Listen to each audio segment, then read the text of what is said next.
오후 예배 찬양을 하나님께 올려드리겠습니다. 먼저 광고를 하나 드리겠습니다.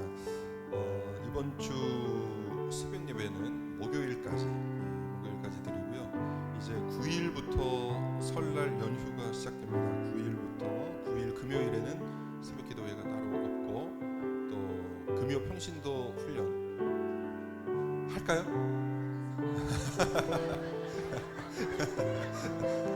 저는 하죠. 그러면 마음을 좀 바꾸려고 그랬는데 너무 단호하게 말씀하셔가지고 알겠습니다. 의견을 받아들여서 금요일에는 금요 평신도 훈련을 하지 않고 가족과 함께 귀한 또 명절을 보내시기 바랍니다. 쉬실 때는 잘 쉬시고 또 우리가 모여서 훈련하고 또 예배 드릴 때는 또 모여서 합심해서 또 열심히 하는 것이 중요합니다. 또 우리에게 주신 또 귀한 쉼의 시간이니까 그죠? 제가 오늘 주일 설교 잘 쉬어야 됩니다라고 얘기하고 알겠습니다. 잘 쉬시고 잘 재충전하셔서 우리가 다음에 또 열심히 뛸 때 힘을 모아주시기 바랍니다. 그래서 9일 그다음에 그다음 월요일까지 12일까지 설 연휴입니다. 그래서 새벽 기도는 13일부터 이제 다시 시작하도록 하겠고 이제 다음 주 16일에 금요 평신도 훈련을 다시 재개하도록 하겠습니다. 우리 찬양을 하나님께 올려드리겠습니다. 나 주님의 기쁨 되기 원하네.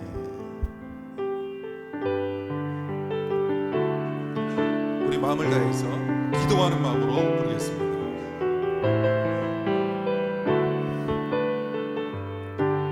나 주님의 기쁨 되기 원하네. 아멘. 내 마음을 새롭게 하소서. 새 부대가 되게 하여 주사. 새 부대가 되게 하여 주사. 주님의 빛 비추게 하소. 처음부터 부릅니다. 나 주님의 기쁨 되기 원하네. 진심이십니까? 내 마음을 새롭게 하소서. 새 부대가 되게 하여 주사. 주님의 빛 비추게 하소서. 내가 원하는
나의 맘 깨끗게 씻어주사. 주님의 길로 행하게 하소서. 내가 원하는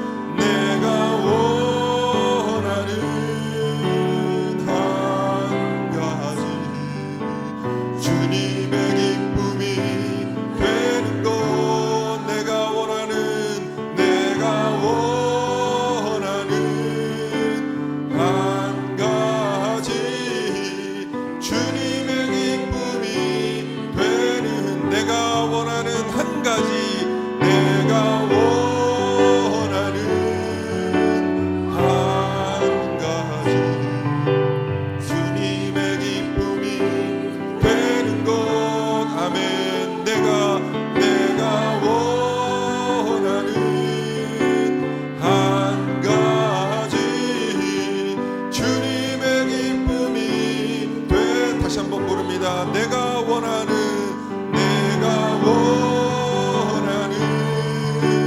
한 가지 주님의 기쁨이 되는 것. 내가 원하는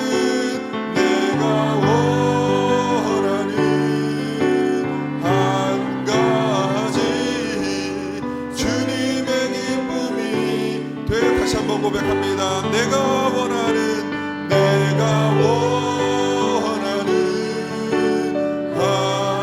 가지 주님의 기쁨이 되는 것. 내가 원하는 한 가지 주님의 기쁨이 되는 것.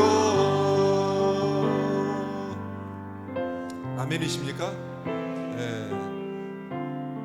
주님이 원하는, 내가 원하는 한 가지, 오직 주님의 기쁨이 되는 것. 그 한 가지만 원하십니까? 정말 이것이 그 어린아이와 같은 마음이죠. 젖먹이와 같은 마음이죠. 오로지 하나님만을 바라보고 어머니만 바라보는 그 마음이죠. 우리가 이 시간 어린아이처럼 찬양하겠습니다. 어린아이처럼 그저 오라 하시네.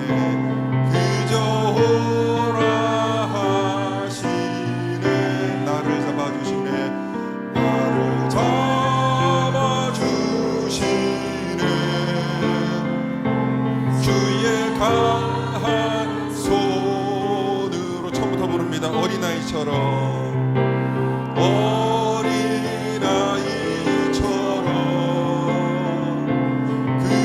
그저 오라 하시네. 나를 잡아주시네. 주의 강한 손을 잡아주시네.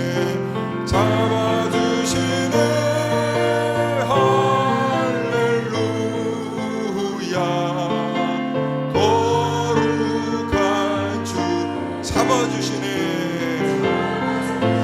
네, 할렐루야. 거룩한 1절 다시 한번 부릅니다. 어린아이처럼 그저 오라 하시네.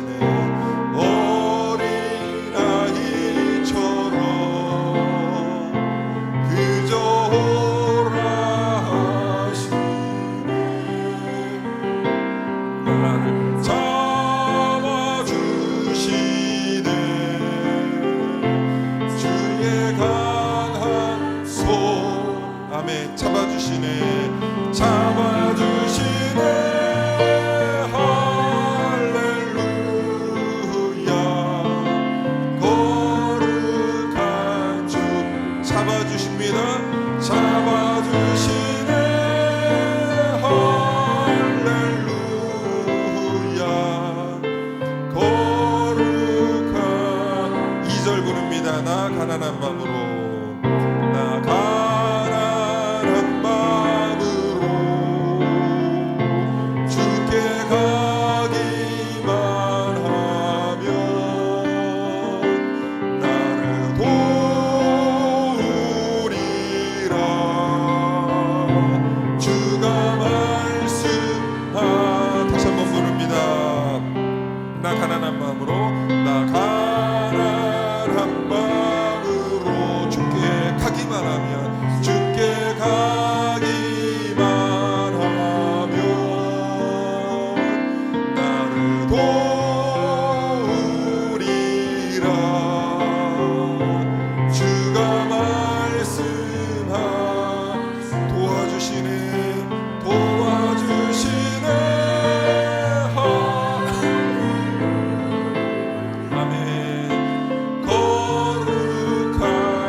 기도하는 마음으로 우리 다시 1절 부릅니다. 어린아이처럼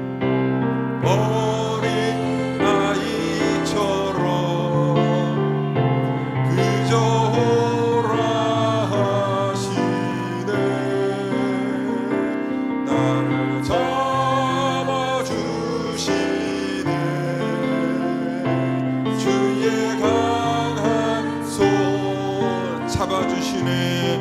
잡아주시네. 할렐루야. 거룩한 주 잡아주십니다. 잡아주시네. 할렐루야. 거룩한 주님. 아멘. 우리가 기도해야 할 것 중에 하나가, 하나님 저에게 어린아이와 같은 마음을 허락하여 주시옵소서. 이제 어른이 될수록 이제 근육이 경직이 되죠. 근육이 경직이 되죠. 그러나 아이들은 또 유연하지 않습니까? 하나님, 저의 마음이, 제가 육체가 나이 들어 갈지라도 저의 마음이 육체와 같이 경직되어 가지 않게 하여 주시옵소서. 주님 앞에서 늘 어린아이와 같은 심정으로 온전히 주님을 향해서 주님을 사랑하는 마음으로, 경직된 그런 사랑 말고 정말 순수하게 주님께서 하라 하시면 하고, 하지 말라 하면 하지 않고, 어린아이들이 부모님 말씀에 순종하듯이 제가 그러한 어린아이와 같은 신앙 자체가 어리다는 뜻이 아니라 어린아이와 같은 그런 순수한 그런 신앙인이 되게 하여 주시옵소서. 우리가 늘 기도해야 될 제목인 줄 믿습니다. 우리 세 번째 찬양입니다. 아무것도 두려워하지 말라. 아무것도 두려워하지 마십시오. 아무것도 두려워 말라. 주 나의 하나님이 지켜주. 놀라지 마라. 놀라지 마라. 겁내지 마라. 주님 나를 지켜주시네.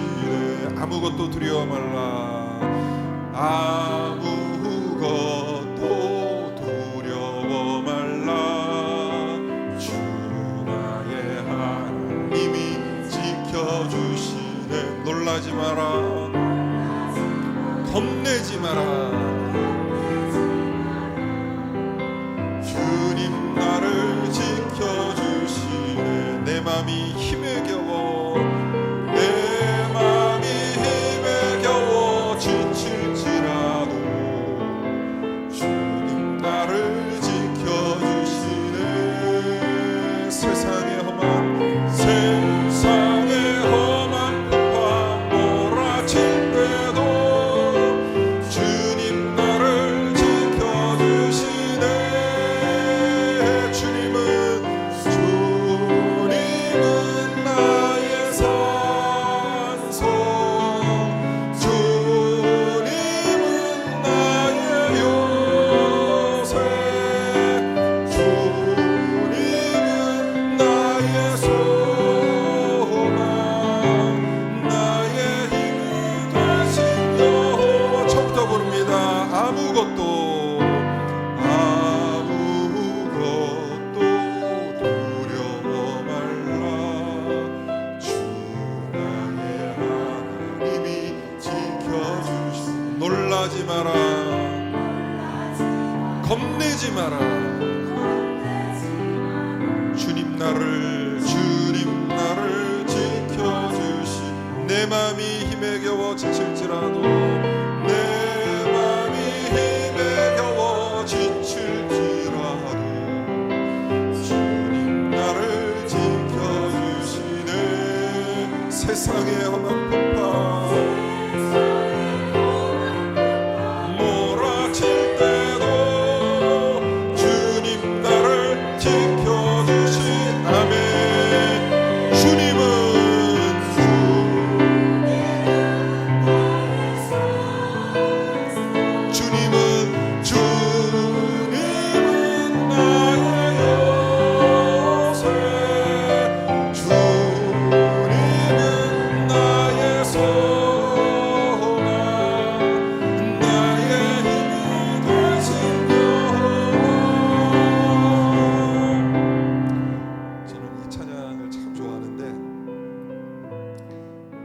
제가 이 찬양을 신대원 1학년 때 들어가서 새벽 예배를 마치고 제 자리에서 이제 묵상을 하는데 이 찬양을 혼자 그 책상 앞에서 불렀어요.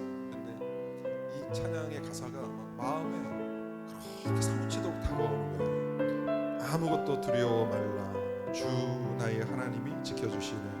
놀라지 마라, 겁내지 마라, 주님 나를 지켜주시네. 이 찬양의 가사가 살아있는 하나님의 음성처럼 들리는데 저 혼자 아침에 혼자 부흥회를 하는 거예요. 책상 앞에 앉아서 막 수업 들어가기 전에 막 사람들이 막 분주하게 움직이는데 저 혼자 이 찬양을 들으면서 막 눈물을 흘리는 거예요.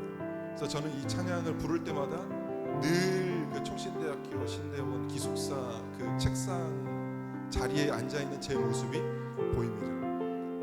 여러분 아무것도 두려워하지 마시기 바랍니다. 우리 하나님께서 지켜주십니다. 우리 하나님께서 우리의 아버지 되십니다. 우리는 우리의 갈 길을 알지 못하지만 우리 하나님은, 전능하신 하나님은 다 알고 계십니다. 우리가 기도하는 것 이상으로 하나님께서 가장 좋은 길로, 가장 선한 길로 인도하심을 믿으시기 바랍니다. 아멘. 이 믿음을 갖고 우리가 살아가야 할 줄 믿습니다. 마지막 곡, 예수는 나의 힘이요.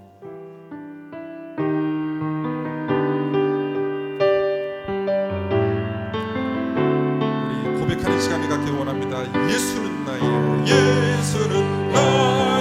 힘이요, 내 생명 되신 아멘. 구주 예수,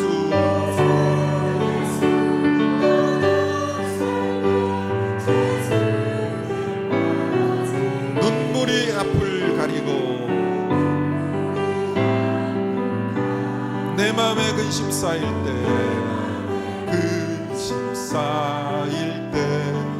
위로하고 힘주시니 주 예수. 예수는 나의 힘이요, 예수는 나의 힘이요, 내 친구 되신 아멘. 그네를 간구하면 풍성히 받으리. 햇빛과 비를 아멘. 추수월곡식 많도다. 귀한 열매 주시는 주의. 다시 햇빛과 비를 주시니, 햇빛과 비를 주시니 추수할 곳이 많도. 귀한 열매 주시는 주.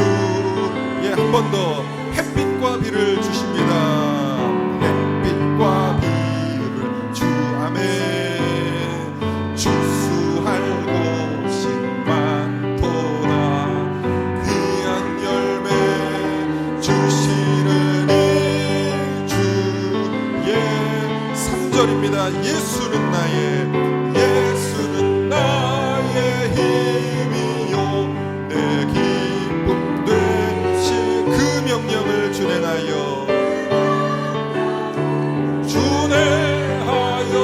늘 충성하게. 아멘.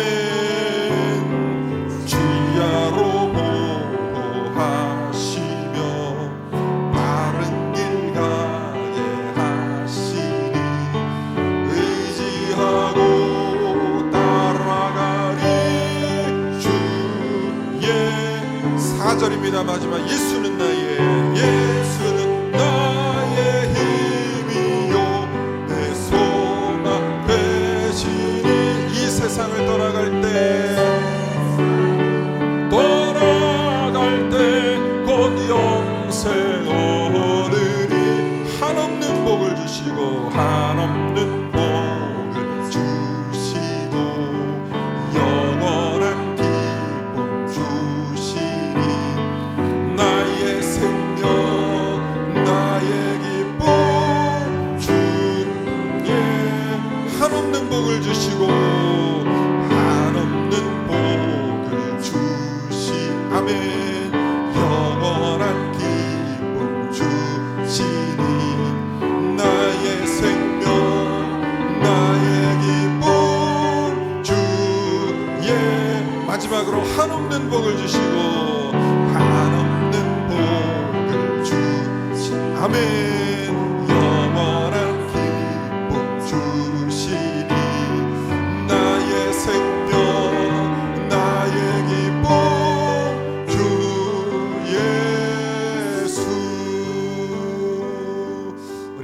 찬양하며 박수 올려드리겠습니다. 우리 하나님께서는 한없는 복을 주시기를 원하시는 아버지이십니다. 네, 우리가 하나님께 집중할 때, 하나님을 사랑할 때 하나님께서 하늘의 문을 여시고 복을 쏟아부어 주시기를 원하시는 아버지이십니다. 우리 이 시간에 대표자께서 나와서 기도 인도하실 때같이 우리 같이 합심해서 기도하기를 원합니다. 하나님, 저에게 이미 충만한 복을 허락하여 주시니 감사합니다. 예배자로 서 있게 하시니 감사합니다. 오전 예배에 이어서 또 이렇게 오후 예배까지 또 정성을 들여서 예배할 수 있는 예배자로 서 있게 하시니 감사합니다. 우리의 예배가 살아있는 예배 되게 하여 주옵소서. 형식적인 예배로 그치지 않게 하여 주옵소서. 하늘에 상달되는 하나님께서 기뻐 받으시는 이 오후 예배 시간이 되게 하여 주시옵소서. 말씀 전하시는 목사님 능력으로 붙잡아 주셔서 하나님의 복음이 올바로 선포되는 복된 시간 되게 하여 주옵소서. 영의 양식을 먹는 잔치 시간이 되게 하여 주시옵소서. 우리 다 같이 합심해서 기도하겠습니다. 참 좋으신 하나님, 은혜를 베풀어 주시는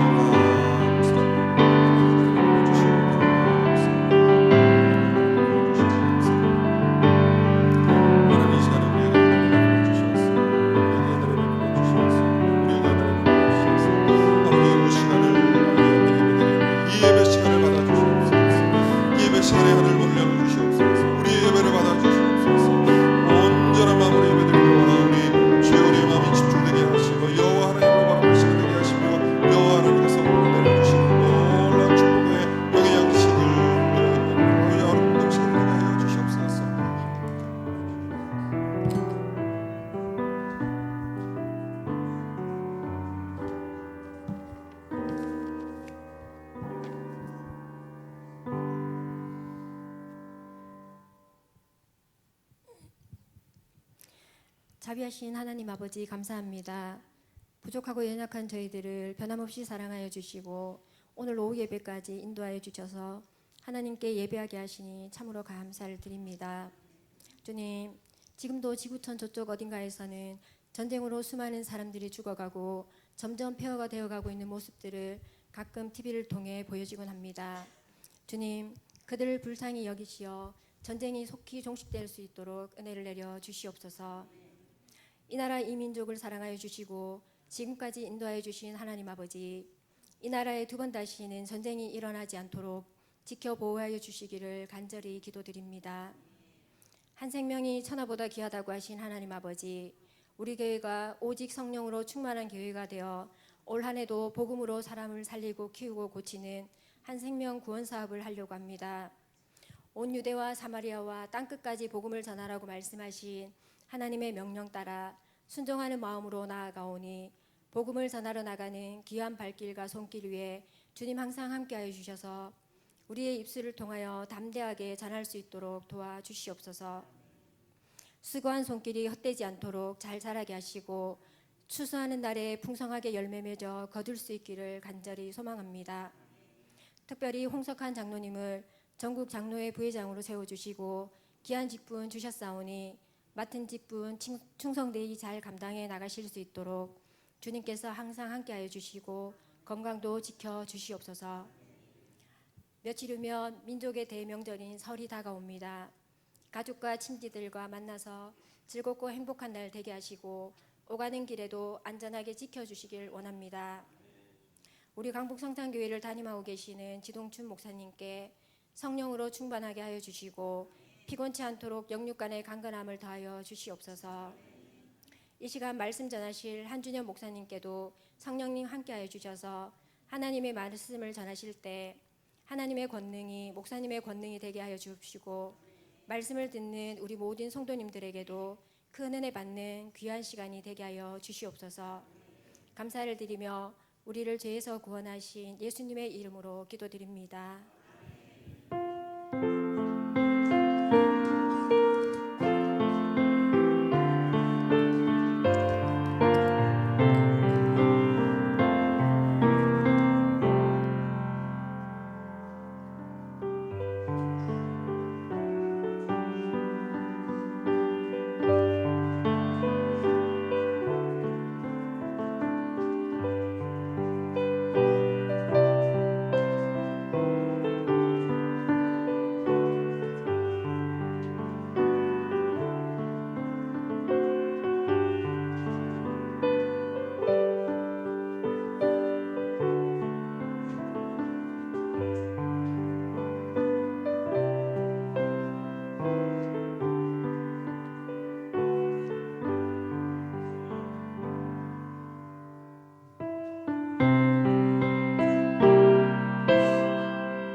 귀한 찬양 감사합니다.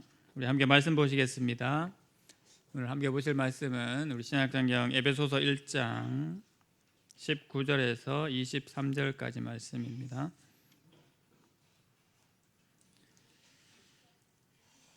신약성경 에베소서 1장 19절에서 23절까지 말씀입니다.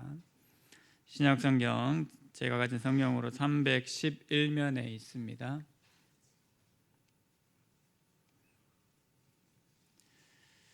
말씀을 찾으셨으면 한 절씩 교독하겠습니다. 1장 19절 먼저 읽겠습니다. 그의 힘의 위력으로 역사하심을 따라 믿는 우리에게 베푸신 능력의 지극히 크심이 어떠한 것을 너희로 알게 하시기를 구하노라.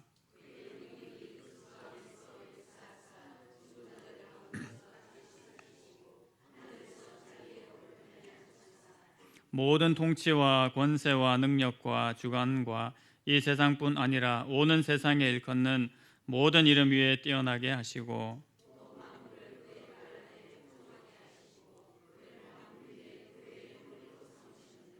23절 함께 읽습니다. 교회는 그의 몸이니 만물 안에서 만물을 충만하게 하시는 이의 충만함이니라. 아멘. 오늘 본문의 말씀을 통해서 우리 바울의 기도 우리 한 시간 더 살펴보기를 원합니다. 제가 지난 에베소서 말씀을 통해서 바울의 기도를 처음 살펴보았는데요. 분량이 좀 많아서 오늘 나눠서 한번 더 살펴보기를 원합니다. 기도는 기본적으로 기도의 이제 자세가 중요하고 그 다음 기도의 내용이 중요하죠. 이것은 우리가 익히 잘 알고 있는 바입니다. 우리가 하나님 앞에 기도할 때에 어떤 마음가짐과 어떤 방향을 가지고 기도할 것인가 그것이 중요합니다. 그리고 그것 다음에는 우리가 어떤 내용을 가지고 기도할 것인가 그것 또한 중요합니다. 그래서 이 기도의 자세와 기도의 내용이 우리 기도를 하는 모든 성도들에게는 중요한데 그 부분을 우리가 늘 잘 기억을 해야 되겠습니다. 기도의 자세와 방향 이 부분을 잘 설명하고 있는 성경은 아마 누가복음 18장에 나오는 그 과부와 재판관의 이야기를 통해서 우리가 잘 이해할 수가 있을 겁니다. 억울함을 이제 강청하는 그 과부의 또 재판관에게 그 이야기를 탄원을 하면서 그것을 해결해 주는 모습을 예수님께서 비유로 가르쳐서 말씀해 주셨죠. 그러면서 기도의 자세에 대해서 그 응답에 관한 과정에 대해서 우리에게 알려주고 있습니다. 기도의 내용은요, 그러면 어디를 보면 될 것 같습니까? 기도의 내용들은 기도의 자세 못지않게 성경에서 많은 부분에서 언급을 하고 있습니다. 먼저는 저희가 수요 성서 기도회를 통해서 쭉 보시는 것처럼 로마서에서도 우리가 기도의 내용에 대해서 무엇을 기도할 것인지를 익히 많이 다루었습니다. 그리고 가장 기본적으로는 예수님께서 가르쳐 주신 기도가 기도의 내용을 알 수 있는 가장 핵심적인 부분이죠. 예수님께서 제자들에게 또 우리들에게 어떤 내용을 가지고 기도하실지를 얘기하셨기 때문에 역시 주기도문이 기도의 내용에 대해서 잘 알 수 있는 부분들입니다. 그래서 기도의 자세, 기도의 내용이라는 그 관점에서 바라봤을 때 이 바울의 기도는 기도의 내용에 더 초점이 맞추어져 있다라고 보시면 될 것 같습니다. 지난 시간에도 저희가 바울의 기도에 대해서 이제 살펴보았죠. 그러면서 바울이 크게 이제 두 가지를 기도했다라고 했습니다. 많은 것들을 기도했지만 바울 자신과 에베소 교회 성도들에게 특별히 간구하기를 원하는 부분이 두 가지가 있었는데 첫 번째로는 무엇이었습니까? 하나님을 알기를 원한다라는 것을 기도하였다라고 했습니다. 당연한 거죠. 하나님 믿는 성도들이 하나님을 알아가는 것이 이제 당연한데 그냥 머리로 아는 그 알미 아니라 경험으로 아는 하나님, 여기에 있는 하나님이 여기에 정말 진하게 느껴질 때까지 아는 그 하나님을 그런 과정의 하나님을 알기를 원한다라고 첫 번째로 기도했다라고 했습니다. 그리고 두 번째로는 우리 성도들의 마음을 밝혀 주시옵소서라는 그 기도를 하였다라고 했습니다. 그런데 마음을 밝혀주는 그 기도 속에는 크게 이제 세 가지가 더 있었습니다. 크게는 두 가지를 기도했는데 마음을 밝혀 주시옵소서라는 그 기도 속에 다시 작게 이제 세 가지가 있었습니다. 그 중에 첫째가 하나님께서 우리를 부르신 소망이 무엇인지를 우리가 진짜 밝히 깨달아 알게 해 주십시오라고 했습니다. 그리고 두 번째로는 기업의 풍성함, 우리를 하나님의 자녀로 부르신 것에 대한 풍성함을 역시 깨달아 알고 그것을 누리게 해 주십시오라고 그렇게 기도했었죠. 그리고 마지막으로는 하나님의 지극히 크신 능력을 마지막 세 번째로 알게 해 주십시오라고 그렇게 기도했다라고 했습니다. 말 그대로 이제 이런 기도의 내용을 가지고 기도하기를 원했습니다. 근데 제가 지난번 이제 말씀까지 그렇게 나누고 더 연결을 못한 이유가 사도 바울이 지극히 크신 하나님의 능력에 대해서 그렇게 이제 알게 해 주시기를 기도를 했는데 그 뒷부분이 또 세 가지로 나눌 수가 있어요. 그러니까 지극히 크신 하나님의 능력에 대해서 이렇게 간단하게 얘기하고 넘어갈 부분이 아니었음을 밝히고 있는 겁니다. 하나님의 그 지극히 크신 능력이 어떠함으로 우리에게 다가왔고 또 우리가 그것을 어떻게 붙잡고 기도할 수 있는지를 사도 바울이 이 1장 19절 이하로 다시 한번 우리에게 이야기를 이제 하고 있습니다. 처음에 이 세 가지를 이제 얘기를 했을 때요, 마음의 눈을 밝혀 주시옵소서라는 이 기도의 부분에 있어서 부르심의 소망과 기업의 풍성함이 이제 중요하다라고 얘기를 했었죠. 근데 이제 이 두 가지를 깨닫고 우리가 천국 갈 때까지 계속해서 하나님의 부르심의 소망을 잘 간직하고 또 하나님의 기업의 풍성함을 누리면서 하나님 앞에 이제 갈 때까지 그렇게 살아가는데, 근데 이 두 가지 전체를 이끄는 힘은 뭐라고 했습니까? 지극히 크신 하나님의 능력이 이것을 계속해서 이끌어 간다라고 했습니다. 근데 우리가 삶을 살아가다 보면 이 소망의 부르심이 약해질 때가 있지 않습니까? 진짜 하나님께서 나를 부르신 게 맞는가? 이럴 때는 좀 나의 믿음이 왜 약해지는가? 그리고 나에게 주신 그 기업의 풍성함이 좀 흐려지거나 가볍게 느껴질 때가 있습니다. 그러할 때일지라도 어떻게 해요? 지극히 크신 하나님의 능력이 그것을 계속 소망하게 하시고 그 소망과 그 기업의 풍성함을 계속해서 이어나갈 수 있도록 하신다라는 겁니다. 그런 의미에서 지극히 크신 하나님의 능력이 굉장히 중요한 부분이 되는 것이지요. 오늘 저희가 처음 읽으신 말씀인 19절 말씀 시작도 그렇게 시작을 하고 있습니다. 그의 힘의 위력으로 역사하심을 따라 믿는 우리에게 베푸신 능력의 지극히 크심이 어떠한 것을 너희로 알게 하시기를 구하노라. 아멘. 그렇게 얘기를 하죠. 앞에서 얘기하고 있는 부르심의 소망과 기업의 풍성함은 18절에서 이제 같이 언급해서 얘기를 하고 있습니다. 근데 하나님께서 말씀하시는 우리에게 베푸신 지극히 능력의 크심은 19절에서 따로 떼어서 또 이렇게 미사여구를 계속 많이 써가면서 19절에서 이야기를 하고 있습니다. 그래서 우리의 부르심의 소망이 좀 흐려지거나 기업의 풍성함이 또 가벼워질 때 하나님께서는 여전히 지극히 크신 능력으로 그것을 다시 되뇌어 주시고 그 은혜가 크다라는 것을 우리에게 일깨워 주신다라고 보면 되겠습니다. 왜 하나님의 능력을, 이렇게 지극히 크신 능력을 아는 게 중요하겠습니까? 이것은 당연하게도 우리가 기도할 수 있는 동기부여가 되기 때문에 그렇습니다. 그러니까 기도할 수 있는 이유가 되기 때문이죠. 아무리 성경에서 하나님의 능력이 지극히 크시다라고 선포를 하고 얘기를 해도 그게 내 마음에 안 와닿고 별로 그게 감흥이 없으면 기도할 이유가 없는 겁니다. 그런데 지극히 크신 하나님의 능력이 정말 맞다, 그리고 내가 그것을 마음속 깊이 간직하고 있다, 그러면 그 성도는 어떻게 합니까? 기도를 할 수밖에 없습니다. 누가 보든 보지 않든 기도의 자리에 나갈 수밖에 없죠. 다른 힘으로는 되지 않고 오직 하나님의 지극히 크신 능력으로만 되기 때문에 그것을 믿고 그렇게 나아가는 겁니다. 그리고 기도하는 자리에 나아가는 것이죠. 그런 의미에서 우리가 지극히 크신 하나님의 능력을 깨달아 아는 것이 중요하고 또 기도의 동기부여가 될 수 있다라는 의미에서 오늘 그 바울의 기도를 좀 더 한번 살펴보기를 원합니다. 제일 먼저 이 하나님의 능력을 말하면서 얘기하고 있는 분, 뗄래야 뗄 수 없는 분이 누구시겠습니까? 바로 예수 그리스도를 얘기를 하고 있습니다. 바울의 지극히 크신 하나님의 능력을 깨달아 알기 위해서 첫 번째로 얘기하고 있는 것이 바로 주 예수 그리스도의 하나님이십니다. 우리 선배 목사님께 얘기를 이제 들은 적이 있는데요.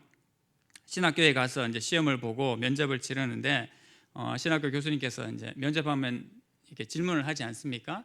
그래서 이제 질문을 하는데 이렇게 물어보셨답니다. 하나님의 이름은 우리 기독교에서도 불리고 천주교에서도 불리고 또 심지어 이슬람교에서도 하나님의 이름을 부르고 있는데 그 하나님과 지금 우리가 믿고 있는 하나님이 뭐가 다릅니까, 전도사님라고 이렇게 물어보셨대요. 이 뭐라고 대답을 해야 되겠습니까? 교수님이 이렇게 딱 물어봤는데 이게 초년병인 이 신학생이 그것에 답변하기가 참 쉽지 않은 거죠. 생각을 해보십시오. 그렇지 않습니까? 우리도 하나님이라고 부르고 천주교에도 가면 하나님이라고 부르고 심지어 이슬람교에서도 사실 하나님이라고 부르거든요. 그러면 이 하나님이 뭐가 다른 건가라는 그런 생각을 할 수가 있습니다. 근데 이 어렵다면 어렵고 쉽다면 쉬운 이 질문의 답은 뭐겠습니까? 제가 맞습니다. 첫 번째 대지로 제가 말씀을 드렸던 바로 예수 그리스도의 하나님, 줄이면 예수 하나님이십니다. 네, 답은 너무 간단하죠. 다른 하나님이 아니라 바로 예수 그리스도의 하나님, 예수를 통한 하나님을 우리가 믿는 것이 바른 하나님이고 하나님을 바르게 이해하고 있다라는 겁니다. 똑같은 하나님을 믿지만요, 근데 그 하나님 앞에 하나님께 나아가는 그 통로가 다른 뭔가로 되어 있으면 그것은 하나님을 바르게 아는 것이 아닙니다. 우리 기독교의 하나님이 다른 하나님과 다른 이유가 뭐겠습니까? 예수 그리스도를 통한 하나님이시기 때문에 우리에게 의미가 있는 것이고 우리가 생각하는 바른 기준의 하나님이 되는 것입니다. 마리아를 통해서 나아가는 하나님 인정할 수 있습니까? 아니죠. 마호메트를 통해서 나아가는 하나님 역시 우리 입장에서는 인정할 수가 없습니다. 물론 그들은 그들 나름대로 그 길을 통해서 하나님께 나아간다라고 얘기를 하고 있지만 예수 하나님, 예수 그리스도의 하나님 외에는 하나님을 바르게 알고 나아가는 길이 없을 줄로 믿습니다. 바울이 기도를 하면서도 제일 먼저 이 세 가지 간구에 대한 내용들 얘기하면서 17절에 바로 이 부분을 직접적으로 얘기를 하고 있습니다. 우리 주 예수 그리스도의 하나님, 영광의 아버지께서라고 그렇게 얘기를 하죠. 그래서 단순히 하나님이 아니라 우리 주 예수 그리스도의 하나님, 예수 하나님을 통하여서 우리가 하나님의 지극히 크신 능력에까지 깨닫기를 원하고 알기를 원한다라고 이야기를 하고 있는 것입니다. 다 똑같이 하나님을 믿고 있는 것 같지만 하나님을 향해서 가는 길, 또 하나님을 무엇을 통한 하나님의 능력을 알고 체험하느냐, 이것이 바로 중요하다라는 거죠. 우리는 사도 바울이 얘기했던 것처럼 오직 예수 그리스도의 하나님, 예수 하나님을 통하여 하나님께로 나아가고 또 하나님을 믿고 있는 것입니다. 이것은 단순한 진리이지만 가장 옳고요, 또 가장 온전히 하나님을 아는 시작이다라는 것을 분명히 기억하기를 원합니다. 그리고 사도 바울이 세 번째로 강구하는 기도 제목인 이 지극히 크신 하나님의 능력을 깨달아 아는 원천이 되는 길인 줄로 믿습니다. 사도 바울은 그래서 이 주 예수 그리스도의 하나님이라는 표현을 쓰면서 바로 이 하나님께서 지혜와 계시의 영을 우리 가운데 부어 주심으로 말미암아 이 세 가지 간구가 이루어질 것이다라고 간구하자라고 했습니다. 부르심의 소망도 그러하고요, 기업의 풍성함도 그러하고, 또 지극히 크신 하나님의 능력을 깨달아 아는 데 있어서도 예수 하나님을 통하여서 우리가 깨달아 알 수 있고 그 은혜와 능력을 체험할 수 있다라고 그렇게 말씀하고 있는 것입니다. 이것이 첫 번째로 바라보는 관점입니다. 두 번째는요, 무엇이겠습니까? 바로 부활과 승천의 하나님을 사도 바울은 간구하고 있습니다. 20절 말씀 같이 한번 읽어보겠습니다. 시작. 그의 능력이 그리스도 안에서 역사하사 죽은 자들 가운데서 다시 살리시고 하늘에서 자기의 오른편에 앉히사. 아멘. 그리스도의 하나님의 지극히 크신 능력을 표현하고 알아감에 있어서 나타나는 능력이 바로 부활과 승천의 하나님이시다라는 것을 이야기를 하고 있습니다. 예수님께서는 십자가에 못 박혀 죽으시고 3일 만에 부활하셨죠. 우리 부활하신 그 사실을 너무나 잘 알고 있습니다. 그리고 하늘로 승천하셨습니다. 믿으시죠? 아멘. 부활하시고 승천하신 하나님을 믿는 것이 바로 우리 그리스도인들의 믿음입니다. 사도 바울은 이것을 다시 한번 언급하고 있는 거죠. 부활의 하나님이시기 때문에, 그리고 부활하셨을 뿐만 아니라 승천하신 하나님이시기 때문에 우리가 지극히 크신 하나님의 능력을 믿고 기도한다라고 이야기를 하는 것입니다. 사도행전 1장 9절 말씀을 같이 한번 찾아보시면 좋겠습니다. 신약성경 사도행전 1장 9절 말씀입니다. 제가 가진 성경으로 신약성경 187면에 있습니다. 사도행전 1장 9절 말씀이요. 같이 한번 읽어보겠습니다. 시작. 이 말씀을 마치시고 그들이 보는데 올려져 구름이 그를 가려 보이지 않게 하더라. 아멘. 바로 예수님께서 승천하실 때의 모습을 이야기를 하고 있습니다. 부활하신 예수 그리스도는 우리가 이미 너무나 잘 알고 있고, 사도들이 함께 모여 있을 때에 예수님께서 그들에게 말씀을 하셨고 당부를 하셨고 또 하늘로 승천하신 모습을 사도행전에서 이렇게 기록하고 있는 것입니다. 예수님께서 제자들에게, 사도들에게 뭐라고 말씀을 하셨습니까?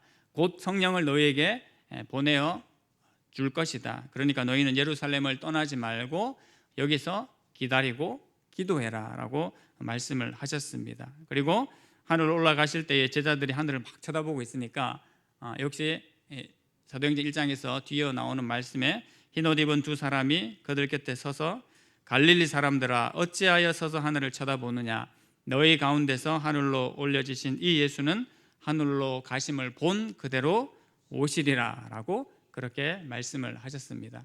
예수님께서는 부활하셨을 뿐만 아니라 뭘 하셨다고요? 승천하셨습니다. 바로 이것을 사도 바울이 이야기를 하고 있는 것입니다. 부활의 능력, 바로 승천하신 하나님의 능력이 지극히 크신 하나님의 능력이심을 이야기를 하고 있는 것이죠. 부활의 능력은 저희가 더 이상 얘기할 필요가 없을 정도로 저희 기독교가 생명의 능력이고 생명의 종교이고 능력의 종교임을 가장 잘 확실하게 증거하고 있지 않습니까? 바로 부활을 통해서 그것을 증명을 하고 있는 것입니다. 세상의 모든 종교가 그들 눈에 보이는 사실 무덤을 자랑하죠. 그런데 기독교는 뭘 자랑합니까? 오히려 빈 무덤을 자랑하고 있습니다. 아무것도 없는 그 빈 무덤을 자랑하고 있는 거죠. 왜 그렇습니까? 예수님은 죽음과 상관이 없는 분이시기에 무덤에 머물러 있을 필요가 없는 거죠. 아무리 크고 화려하게 무덤을 만들어도 예수 그리스도는 그것과는 상관이 없는 분이십니다. 죽음과 별개이고 죽음을 오히려 생명으로 바꿔내신 분이시기 때문에 빈 무덤을 자랑하는 것이 바로 예수 그리스도의 생명, 예수 그리스도의 무덤인 줄로 믿습니다. 바로 지극히 크신 능력을 다른 모든 것을 제쳐 두고서라도 사도 바울은 부활의 능력 이거 하나만으로도 지극히 하나님의 크신 능력을 표현할 수 있다라고 얘기를 하는 거죠. 근데 그거 더불어서 한 가지 더가 또 승천입니다. 승천하셨다라는 것은 단순히 하늘로 올라가셨다라는 그 의미뿐만 아니라요, 더 추가해서 하나님 보좌에 앉으셨다라는 그 의미를 더불어서 이야기를 하고 있습니다. 하나님 보좌의 우편에 앉으셨다, 보좌에 앉으셨다. 사도신경에서도 우리가 많이 고백을 합니다. 어떤 의미겠습니까? 바로 통치의 자리에 앉으신 예수 그리스도를 이야기를 하고 있습니다. 부활하시고 승천하셨을 뿐만 아니라 하나님과 동등된 위치, 바로 하나님의 우편에 앉으셔서 하나님과 같이 다스리는 자의 위치에 앉으셨다라는 것을 이야기를 하고 있는 것이죠. 바로 하나님께서 원하시는 모든 사역들을 다 감당을 하시고 하나님과 동등된 분이 되셨다라는 것을 이야기를 하고 있습니다. 그래서 부활의 능력, 이 승천의 능력, 동시에 하나님 보좌 우편에 앉으셨다라는 그 능력은 어떤 능력보다도 지극히 크신 하나님의 능력이심을 사도 바울이 이야기를 하고 있는 것입니다. 계시록 22장 5절 말씀에 이렇게 얘기를 하고 있습니다. 다시 밤이 없겠고 등불과 햇빛이 쓸데없으니 이는 주 하나님이 저희에게 비치심이라 저희가 세세토록 왕노릇하리로다 라고 그렇게 얘기를 하고 있습니다. 왕노릇한다라는 의미, 어떤 의미겠습니까? 똑같이 우리가 예수 그리스도와 함께 통치하는 자리에 이르를 것이다 라고 이야기를 하고 있는 것이지요. 우리 계시록 말씀도 한번 더 찾아볼까요? 요한계시록 2장 말씀 역시 한번 찾아보겠습니다. 신약성경 요한계시록 2장 말씀입니다. 네, 우리 399면 400면쯤에 있습니다. 신약성경.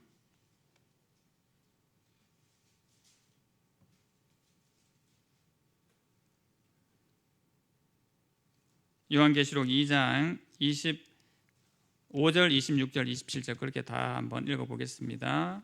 함께 읽겠습니다. 다만 너에게 있는 것을 내가 올 때까지 굳게 잡으라. 이기는 자와 끝까지 내 일을 지키는 그에게 만국을 다스리는 권세를 주리니 그가 철장을 가지고 그들을 다스려 질그릇 깨뜨리는 것과 같이 하리라. 나도 내 아버지께 받은 것이 그러하니라. 아멘. 요한계시록 이 두아디아라 교회에 말씀하시는 그 말씀입니다.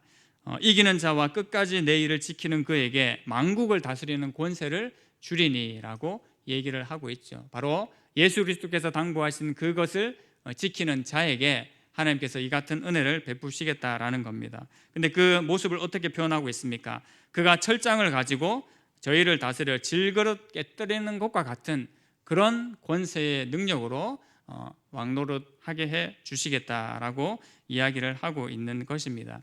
예수님의 부활, 예수님의 승천이 그것을 의미하는 것처럼 장차 구원받은 우리가 저 천국에서 예수 그리스도와 함께 그 권세와 은혜를 누릴 것을 요한계시록에서 역시 증거를 하고 있는 것이죠. 사도 바울이 바로 이 능력을 믿고 하나님 앞에 기도하라라고 이야기를 하고 있습니다. 하나님을 향한 다른 많은 능력들이 있습니다. 하지만 부활의 능력, 이 승천하신 그 승천의 능력, 이 두 가지만으로도 우리 하나님께서 얼마나 지극히 크신 능력을 가지고 있음을 사도 바울이 이야기를 하면서 이 하나님의 크신 능력을 믿고 기도할 것을 이야기를 하고 있습니다. 마지막 세 번째로는요, 바로 그리스도를 교회의 머리로 삼으신 하나님을 믿고 간구하라라는 것을 이야기를 하고 있습니다. 오늘 본문의 22절과 23절의 내용입니다. 22절, 23절 내용 같이 한번 읽겠습니다. 시작. 또 만물을 그의 발 아래 복종하게 하시고 그를 만물 위에 교회의 머리로 삼으셨느니라. 교회는 그의 몸이니 만물 안에서 만물을 충만하게 하시는 이의 충만함이니라. 아멘. 부활의 능력과 그 승천의 능력으로 지극히 크신 하나님의 능력을 깨달아 알게 하시고, 마지막 세 번째로 그리스도를 교회의 머리로 삼으신 그 하나님의 능력을 역시 깨달아 알고 기도할 것을 이야기를 하고 있습니다. 22절을 이제 보게 되면 예수님께서 어떤 이 머리가 되셨는지를 이해를 할 수 있는데요. 첫 번째로는 뭡니까? 우리 예수님께서는 모든 만물의 머리로 세워지셨음을 먼저 알 수가 있습니다. 당연하죠. 모든 온갖 만물들을 다 창조하셨기 때문에 그 만물의 통치자와 머리가 되신다라는 것 당연합니다. 그것과 동시에 어디에 머리로 세우셨다고요? 맞습니다. 교회의 머리, 교회의 통치자로 세우셨음을 한 번 더 이야기를 하고 있습니다. 그러니까 어떻게 보면 우리 예수님은 이중적으로 머리가 되시는 겁니다. 온 우주 만물의 머리가 되실 뿐만 아니라 교회의 또한 머리가 되신 분이시다라는 것을 이야기를 하고 있죠. 그러면서 교회는 그의 몸이니 만물 안에서 만물을 충만하게 하시는 이의 충만함이니라고 이야기를 하고 있습니다. 에베소서에서 좀 어떻게 보면 제일 어려운 부분이 좀 23절의 그 내용일 수 있습니다. 공동 번역으로 제가 한번 읽어드리겠습니다. 교회는 그리스도의 몸이며 만물을 완성하시는 분의 계획이 그 안에서 완전히 이루어집니다라고 얘기를 하고 있습니다. 교회는 그리스도의 몸이다라는 것은 잘 이해가 되시죠. 그리고 만물을 완성하시는 분의 계획이, 이 하나님의 계획이 그 안에서, 바로 예수 그리스도 안에서 완전히 이루어지게 하신다라는 그런 의미를 담고 있는 것입니다. 현대인의 성경에서도 이렇게 얘기를 합니다. 교회는 그리스도의 몸이며 어디서나 모든 것을 넘치도록 채워주시는 분이 계신 곳입니다 라고 이야기를 하고 있습니다. 그래서 하나님께서 예수 그리스도를 세우셨는데 만물의 주인, 만물의 머리로 세우셨을 뿐만 아니라 특히 교회의 머리로 세우셔서 이 만물을 충만하게 하시는 역할을 하게 하셨다라고 이야기를 하고 있습니다. 저희가 에베소서 1장 처음 부분을 나눌 때도 이 부분을 잠시 언급을 했습니다. 그렇죠? 하나님께서 교회를 통하여서 먼저는 만물을 충만하게 하게 하시려는 그런 마음을 하나님께서 가지고 계신데, 다른 방법을 통해서 만물을 충만하게 하시려 하는 것이 아니라 하나님께서 세우신 교회를 통해서 만물을 충만하게 하시려고 하신다라는 그 의미라고 했습니다. 세상 사람들은 사실 이해를 못하는 거죠.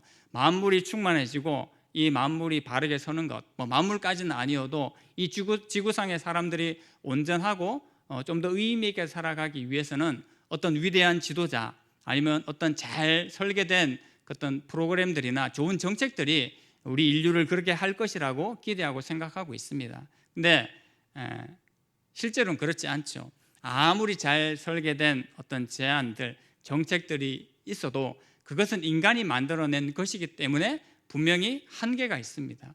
물론 모든 정책들을 다 부정할 수는 없지만 정책의 그 한계가 뭡니까? 이 부분이 좋아지면 반대편이 같이 좋아질 수가 없다는 것이 한계입니다. 분명히 좋아지는 부분이 있으면 좋아지지 않는 부분이 있다는 것이죠. 어떻게든 인정을 할 수밖에 없는 부분입니다. 그래서 하나님께서 계획하신 것은 만물을 충만하게 하시기를 원하시는데 그 방법은 바로 이 땅의 교회를 통해서 만물을 충만하게 하시기를 원하신다라는 것이죠. 그리고 특별히 교회의 머리 되신 예수 그리스도를 통해서 그 일을 하시기를 원하신다라는 겁니다.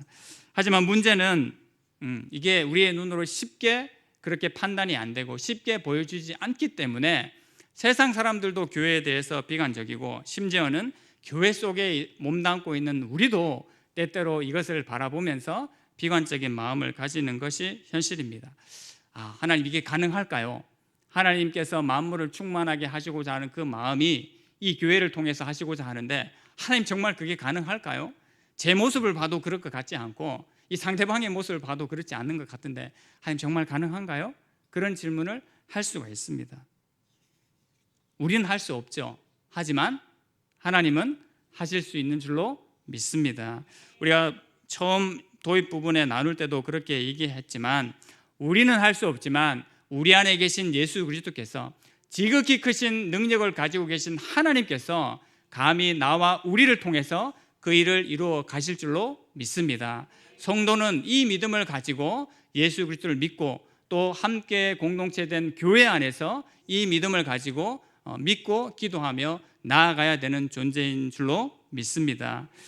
이 바울의 기도에 부응하고 또 만물을 충만하게 하신 이 충만함을 이루어가기 위해서는 결론적으로는 우리의 능력이 아니라 앞서 말씀드린 지극히 크신 하나님의 능력이 우리를 이렇게 만들어 가시고 주의 교회를 풍성하게 하실 뿐만 아니라 풍성해진 주의 교회를 통해서 이 세상을 만물을 풍성하게 만들어 가신다라는 것을 굳게 믿고 우리가 기도하며 나아가야 될 줄로 믿습니다.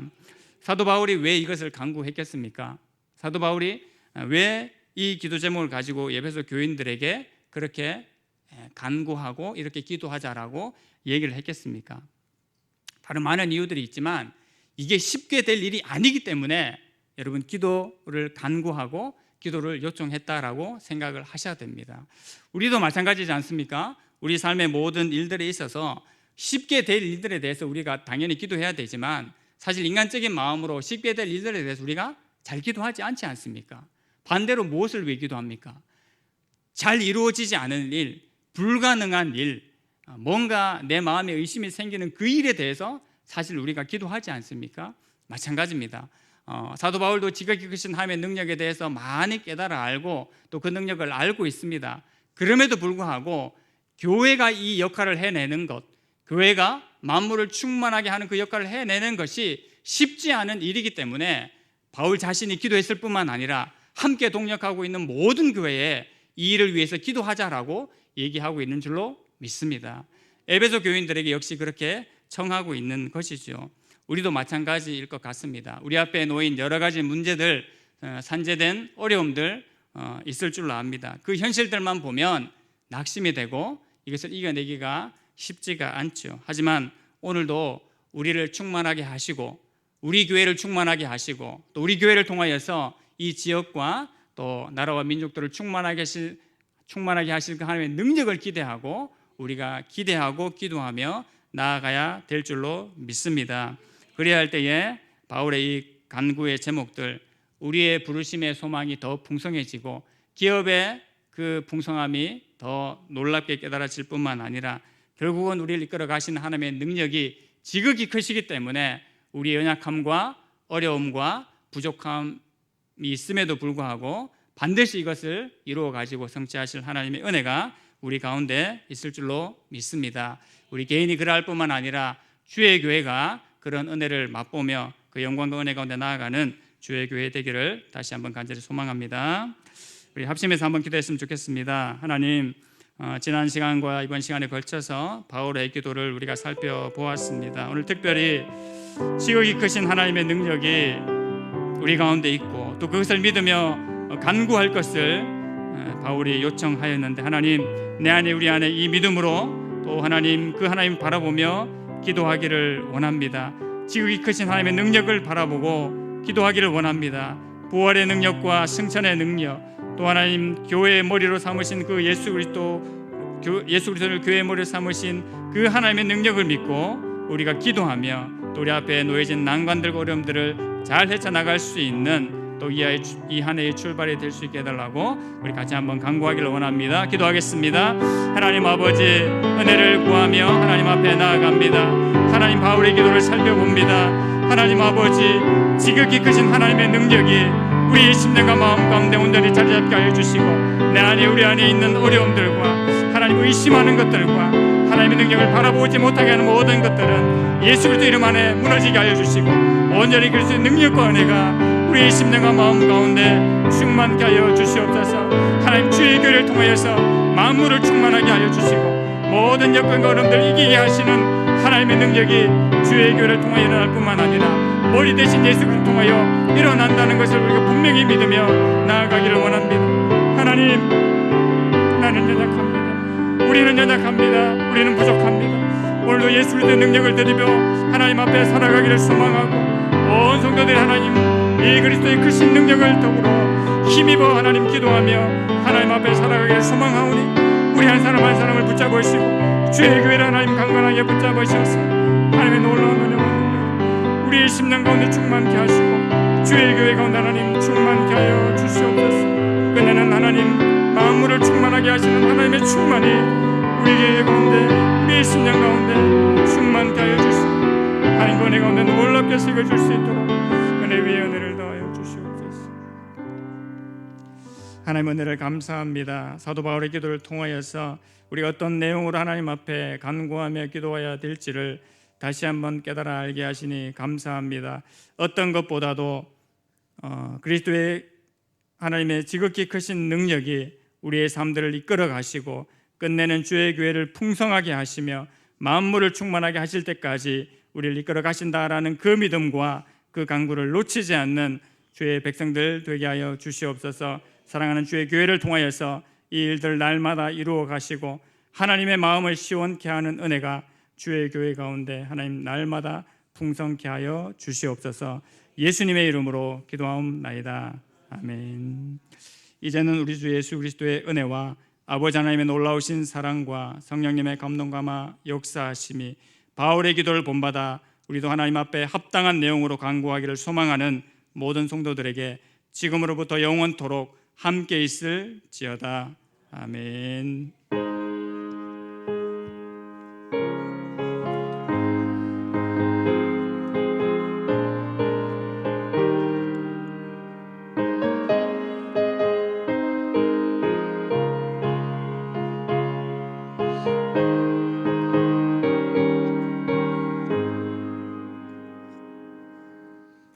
네, 이 시간에는 오후 예배를 마쳤는데 새가족 등록하신 분이 계셔서 오후 예배 때 우리가 또 소개를 해드리고 또 찬양을 하겠습니다. 오늘 1부 예배 때도 새가족이 오시고 2부 예배 때도 오시고 또 오후 예배 때도 이렇게 오셔서 할렐루야 모든 예배 때 이렇게 새가족들이 오고 계신데 너무나 감사합니다. 우리 신윤식 집사님 잠깐 자리에 일어나시고요. 우리 환영의 찬양을 더하겠습니다.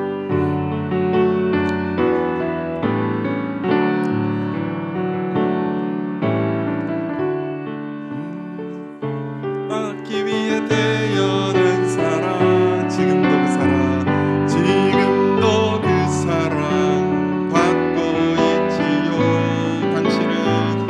당신은 사랑받기 위해 태어난 사람, 지금 한번 부르겠습니다. 당신은 사랑받기 위해 당신은 사랑받기 위해 태어난 사람 지금도 그 사랑 받고 있지요.